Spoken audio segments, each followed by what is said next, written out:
Hello everyone and welcome to the channel. I'm Emmanuel, I'm an airline pilot, and today let's talk about a topic that many of you have asked me about that I, however, refrained from until now. We're talking about the genius developers of Captain Zim. Now, I'm not kidding you guys. I do actually mean it, however, the reason I mean it might be a little different than you think.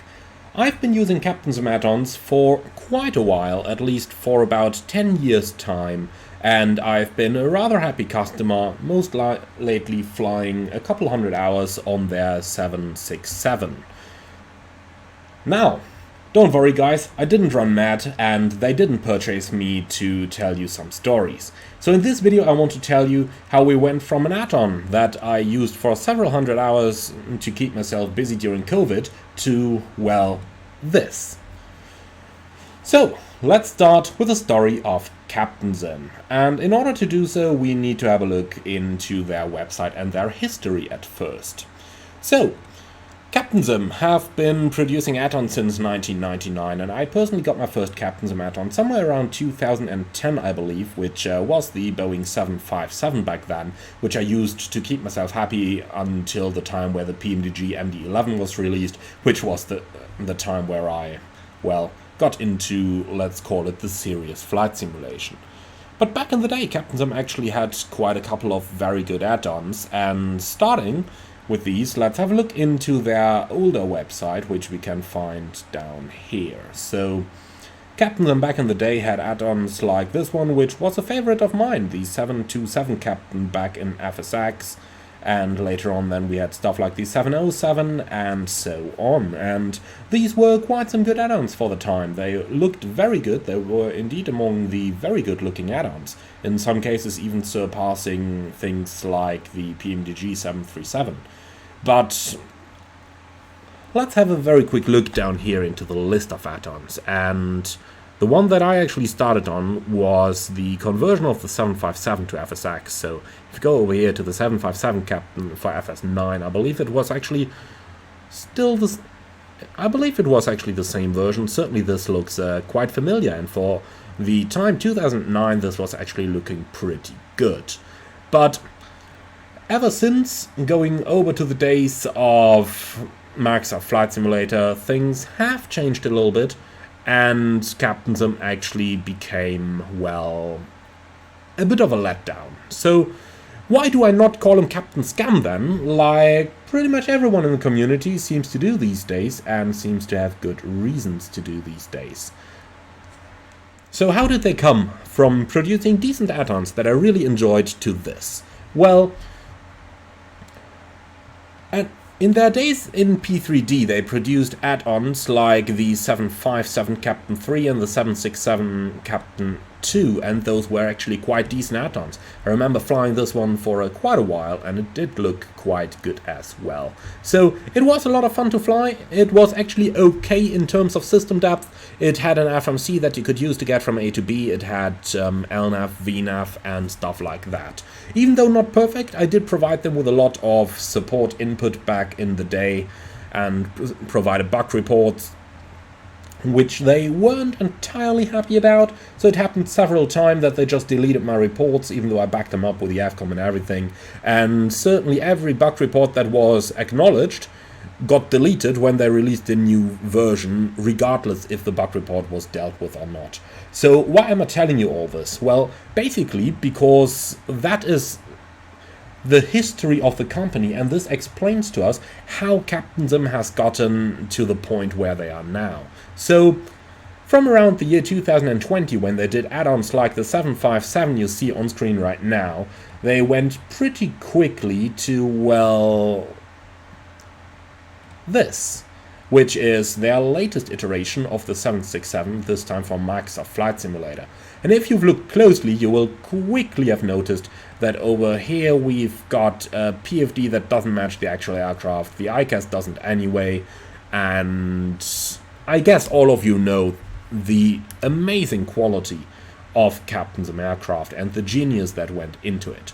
Now, the genius that went into it, however, is probably less of a genius for you as customers, than a genius for Captain Sim as a company. So if we have a look into all the add-ons, I'm just going to sort them here, price high to low. We'll see they sell most of the stuff for €19.99, and we can see that they sell all the different engine versions. Everything you want, you need to purchase the add-on again and again and again.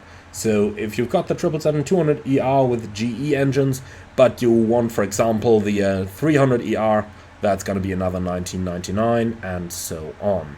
So what do they offer then nowadays? So this is a purely personal theory, which I'm sure Captain Sim is going to say is absolutely wrong, but if you ask me, they got their lesson when they went for the higher end market back in P3D, and they thought like, well, we can make a lot more money if we sell our stuff for a lot less price and put a lot less effort into it. And that is pretty much what Captain Sim is about these days. So if you go to the product page of the 777-300ER, which you can see over here, got 2,700 ratings, which is more than any PMDG aircraft in marketplace has these days, then we will quickly get why Captain Sim are genius and why they just suck. So, looking into the product description, the important parts that we can take away from the product page is basically this. They put a lot of focus on exterior model, they put a lot of focus on interior models, as you can see. However, in terms of systems, all they say is essential functionality paired with default 747 system simulation. So all their add-ons basically are simply default 747 systems with a good looking visual. And if you compare the aircraft types they did for Microsoft Flight Simulator and the aircraft types they did for previous simulators, you will notice that they are basically featuring the same add-ons all over. So it's the same aircraft models. In other words, they minimize the amount of work they need to put into it. They sell it at a rather low price of $19.99. However, if you want some different versions, you are going to have to purchase again. Now, this is exactly the reason why a lot of people in the community are now condemning Captain Sim as Captain Scam, and why they say Captain Scam simply suck. Now, that is something that we have to be a bit careful with. You will notice that I've done a lot of videos in the past where I talked about other developers selling shitty add-ons. Now, in all of those cases, those shitty add-ons were advertised to be very good. Or at least they were advertised to include features that they simply didn't have. With Captain Sim, however, that is not the case. We get to see some nice screenshots of nice visual models, which they most certainly have, but they also show us the deficiencies of their add-ons. So looking, for example, into the cockpit, you can quickly see the incorrect ICAS for the 777 as an example. Also going through all over those screenshots, you can see there's just a single screenshot of the cockpit over here, where you can, however, quickly see the limitations of the add-on, while the rest is just external. Now, we gotta be careful here. As I mentioned, with all of the other add-ons that I criticized, and that, in my opinion, I rightfully criticized, none of them has been advertising features that they completely simulated. So Captain Sim is different.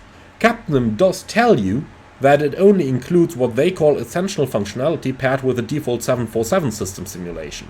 Now, I could go ahead and say, well, essential functionality, in my opinion, is something totally different than in their opinion. However, since every single one flight simulation add-on is overusing words like complete, detailed, essential, and so on, I'm not going to do that, but I'll simply let it stand with the term essential functionality to cover what they simulate in their aircraft. At least if we compare it to all the other add-ons, because otherwise I'd have to call out pretty much any developer for over-advertising their product. The only two exceptions that might come to my mind over here being Phoenix and PMDG. So, the big difference between Captain Sim and other developers is that Captain Sim does not lie on their product page. They do tell the truth. You know what you're buying. You know that you basically buy an external model with a 747 system simulation, or rather a default 747 system simulation. And as long as you know what you're purchasing, and as long as you get what's been advertised, everybody can make a rightful decision if they want to spend the money on the product or not. The actual quality of the product itself doesn't really matter too much in terms of what is simulated and so on, for as long as the adverts for the product cast a correct picture on what the product actually is. And that is where Captainism are setting themselves apart from other developers of certain regional jets and so on. Captainism actually do say, well, we simply sell you a good looking product with default level systems that we didn't even do ourselves, and that's gonna cost you $19.99. Also, you want liveries? Very well, you can have them. They are available right for you over here to purchase for a price of $4.99 each. But all of that is available to you to see straight away before your purchase. Therefore, what Captainism are doing in terms of the add-ons they sell is a legitimate business. And for that reason, I can't call him out like I called out some others. However, just like anyone, Captainism isn't exactly perfect either, so having a look into some of the products they sell over here, we've got the Qatar World Cup 2020 livery, then we've got the 777 maiden flight livery, and so on. But all of those liveries are available pretty much for free on flightsim.to as well. Now, this leads us straight to the picture I've shown you at the very beginning, where we've got our lovely Captain Scam livery. Now, how did it come to that?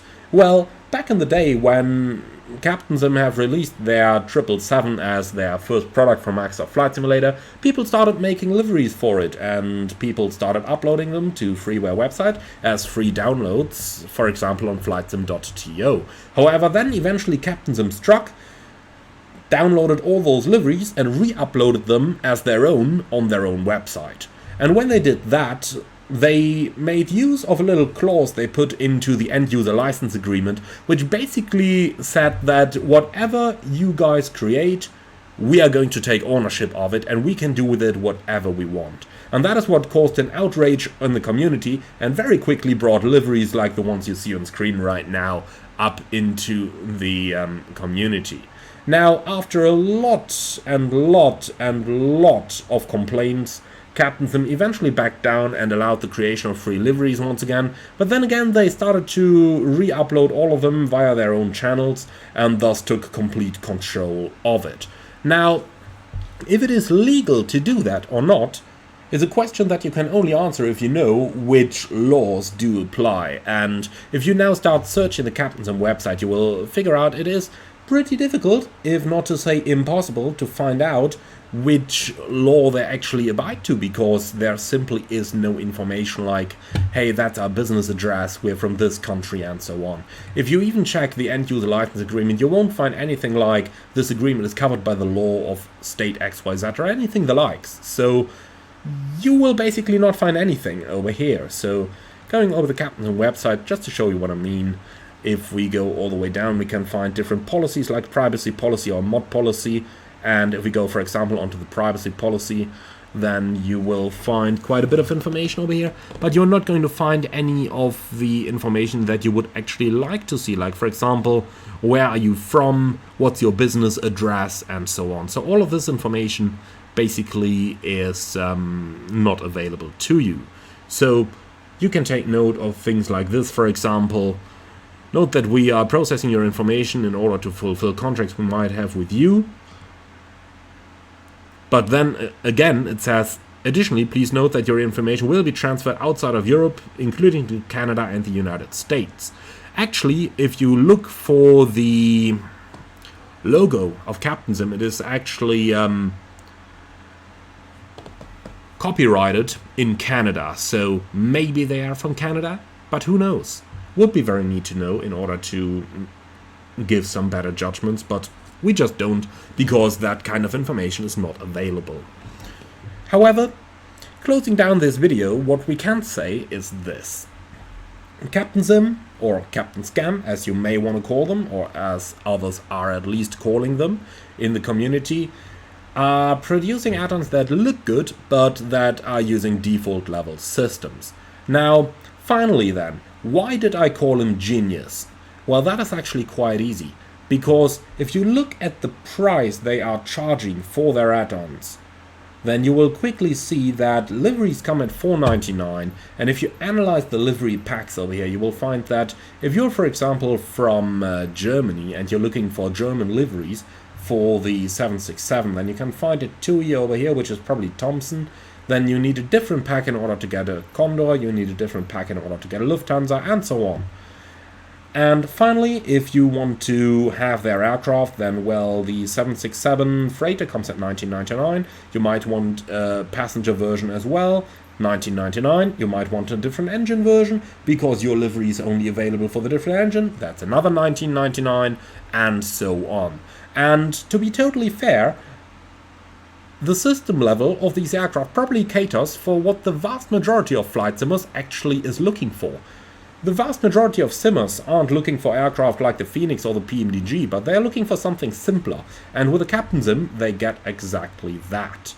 Therefore, Captain Sim is probably earning a load of money that you couldn't even imagine.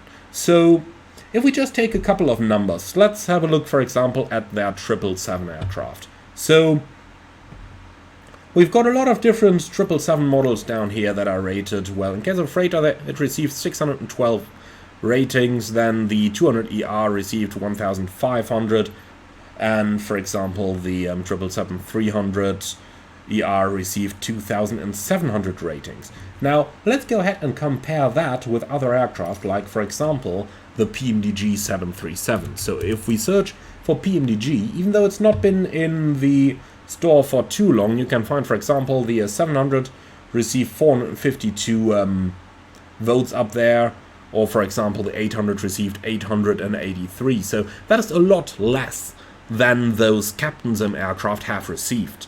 And if we can go by the number of votes or the number of ratings as a basic means to determine how often an aircraft might have been sold, then we can quite quickly determine that Captain Sim have probably sold tens of thousands of copies of their aircraft, and that is going per plane. So if we start with the lowest price over here, we can see 19, 40, 17, but only a certain very low percentage of people actually cast their reviews, so the vast majority doesn't do it. Let's say, for example, 1% of everybody who purchased the product left a rating over here.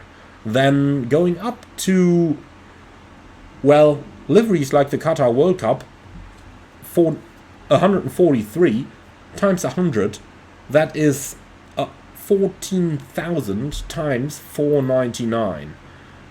Now, 30% go to Microsoft, and maybe or maybe not they pay some tax as well, but the remainder is easy mathematics. They are making a lot of money. If you go further down to their aircraft and take the 777, for example, it's 2,700 reviews times 100. That gets you a lot of money, especially if you take in consideration the amount of work that went into it, and then you look into the different models. Like, it really doesn't take too long if you don't do proper systems, but if you simply rely on default systems, to convert a 777-300ER into a 200ER with GE engines. Likewise, it doesn't take long to convert it into a freighter if you don't do the proper systems. So they are earning millions. And that is exactly why I call them genius. For flight simmers, at least for the more advanced flight simmers, they don't really offer a lot, and they are a company to avoid. However, for the average user, there are add-ons that might appeal to a certain extent, even though the systems are not correct or anything. However, for Captain Sim as a company, they are a total cash grab, and I might be leaning myself out of the window, but I'm sure they made several millions out of their Microsoft Flight Simulator add-ons, putting in only a fraction of the work required in order to develop an add-on compared to what they invested earlier in the days of P3D. Now, that is it for this video. Thank you very much for watching, and now I'm looking forward to what you guys think of this. Do you think that Captainism are running a legitimate business, or do you think that the good old Captain Scam does apply to them? I'm looking forward to your comments. Now, this is certainly not the type of video that most of you expected me to do in terms of Captainism. However, that is what I really have to think about it, and that is what I do really think about it. So, not exactly what you'd think, but in my opinion, a fair and balanced analysis. Now, I'm looking forward to what you guys think. I'm pretty sure that you will have some different opinions, at least some of you, and I'm looking forward to your opinions. So please put them in the comments below. Like the video if you did indeed like it, and subscribe if you're interested in more. For now, thank you very much for watching. I do hope that you found this one interesting. Finally, if you absolutely love the work that I'm doing, I would appreciate a small donation through the Buy Me Coffee link in the video description below. Thank you for watching, and I see you all again on the next one.